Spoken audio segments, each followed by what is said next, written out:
सबसे पहले तो सभी पत्रकार भाइयों का स्वागत है इस प्रेस कॉन्फ्रेंस के अंदर। रिसेंटली पहले मैं अपना इंट्रोडक्शन कर दूं। मेरा नाम सुनील है। मैं वीवो में नॉन जीटी बेल्ट के अंदर सेल्स की जॉब है मेरी, तो ये एरिया मेरे अंडर है। रिसेंटली पिछले कुछ एक दिनों में कुछ एक डीलर भाई हैं, उन्होंने कंपनी ऑफिशियल्स पे कुछ एलिगेशन लगाए हैं, तो उसके लिए मैं यहाँ पे आपके सामने प्रस्तुत हूँ। और धन्यवाद मुझे एक ऐसा मंच देने के लिए जिसमें मैं अपनी बात आप सब लोगों के माध्यम से क्लियर कर सकूं।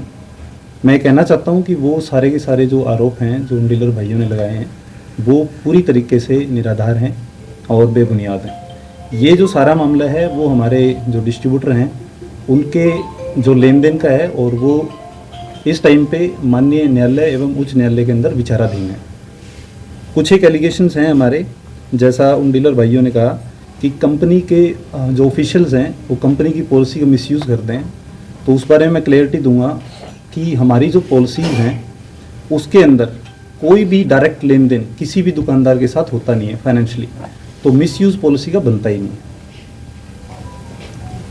ये मेरी साइड से था सर। लेकिन उन्होंने ये बोला था कि जो हमने चेक दिए गए थे कंपनी को उसके अंदर सीसी में रखा गया था, तो उनकी नॉलेज में तो कहीं ना कहीं था कि हमने ब्लैंक चेक दिए हैं। ब्लैंक चेक देना और ब्लैंक चेक उन्होंने कहा कंपनी को दिए थे, तो कंपनी का कोई भी ऑफिशियल वहाँ पे प्रेजेंट नहीं है, ना ही उसके मतलब हैंडओवर उन्होंने किया। अब किस टाइम पे मेल डली है और किस टाइम पे वो हुआ है, इस दौरान करीबन 3 से 4 बार यहाँ पे मिस्टर परमजीत अरोड़ा सर हैं हमारे डीजीएम, वो खुद भी आए हैं। उन्होंने कोर्ट के अंदर स्टेटमेंट भी बोली है कि वो जिस एमओपी पॉलिसी का सहारा लेके बात करते हैं वो पॉलिसी कंपनी की है ही नहीं। हमने बार बार ये क्लियर किया है कि हमने कभी भी किसी भी डीलर भाई को नहीं बोला कि आप ब्लैंक चेक अपने डिस्ट्रीब्यूटर को दें। तो जब हमने बोला ही नहीं, और ऑब्वियसली बात है 4 से 5 बार कोर्ट के अंदर आके परम सर बोल चुके हैं। इसके अलावा जो मेल के ऊपर शेयर हुआ था ना जी, वो डिस्ट्रीब्यूटर के वर्किंग पैरामीटर्स थे।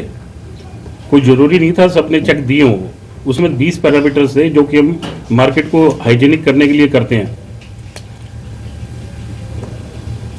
मैं तकरीबन 10 साल से सिरसा डिस्ट्रिक्ट में मोबाइल डिस्ट्रीब्यूशन का काम कर रहा हूँ।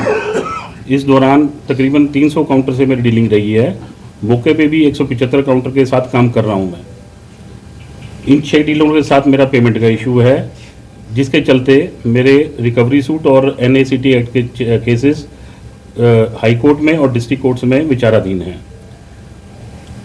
पेमेंट की लायबिलिटी को स्किप करने के चक्कर में इन लोगों ने कोई स्टोरी स्क्रिप्ट मेरे खिलाफ, कंपनी के ऑफिशियल्स के खिलाफ, मेरे स्टाफ के खिलाफ काफ़ी इन्होंने रची हैं, जो कि सारी निराधार हैं। इन 5 साल के दौरान बहुत सी पंचायतें हुई हैं, जिसमें व्यापार मंडल, Sirsa mobile retailer association, Sirsa mobile union और व्यापारी कल्याण बोर्ड शामिल रहे हैं।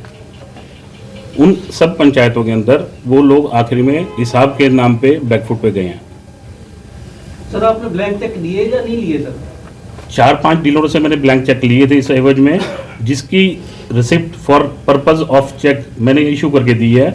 जिसमें से एक कपिल अनेजा जी हैं, इनकी भी मेरे पास डॉक्यूमेंट है, दिखा देता हूँ। रिसिप्ट सिर्फ जिस पर्पज के लिए थे उसकी रिसिप्ट दी हुई है। 250 में 4-5 के लिए थे, जिसके वापसी भी कर दी है। विकास जी, वैसे चेक जो थे वो MOP के रिगार्डिंग दिए गए थे, और आप लोगों पे आरोप यही है कि आप लोगों ने ये आरोप गलत हैं। ये आरोप गलत हैं। ये पेमेंट के चेक थे सब। मेरे पास 175 डीलरों की लेटेस्ट NOC और सेटिस्फैक्शन लेटर्स हैं, स्टैंप और साइंड हैं, जो कि जिसमें से काफ़ी लोग तो यहाँ प्रेजेंट हैं। उनकी फेवर में भी हुआ है सर। रिकवरी सूट अभी चल रहे हैं। एक लोअर कोर्ट के अंदर जो केस है वो खारिज हुआ है, लेकिन वो हाई कोर्ट में एडमिट हो गया। जिस एडमिट होते ही लोअर कोर्ट का फैसला होल्ड हो जाता है, तो अभी वो विचाराधीन ही है सारा प्रोसेस।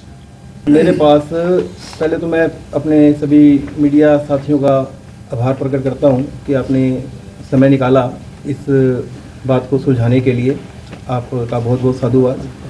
मेरे पास मोबाइल रिटेलर एसोसिएशन की तरफ से एक शिकायत प्राप्त हुई थी कि हमारे शहर के एक प्रसिद्ध व्यापारी, इनके साथ अन्याय हो रहा है, कहीं ना कहीं कुछ एलिगेशन चल रहे हैं। मैंने मामले की जब जानकारी पाई तो पता चला कि मामला कोर्ट के संज्ञान में है, मामला कोर्ट में चल रहा है जी।